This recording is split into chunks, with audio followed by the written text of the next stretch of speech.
How to link tasks in Clickup.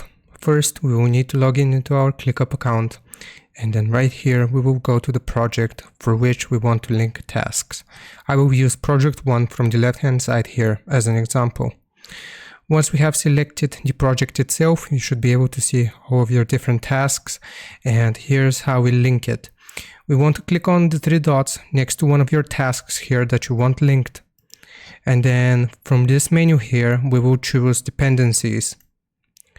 Once we have selected dependencies, you will see waiting on, add waiting on tasks, blocking tasks that can't start until this task is completed, or tasks that relate to each other but aren't actually dependent on the other.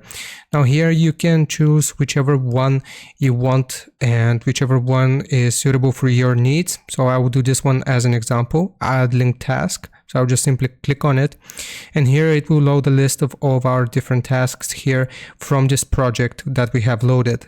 I will simply select task 1 as an example here, and once we click on it, or actually task 2 here, because this is task 1.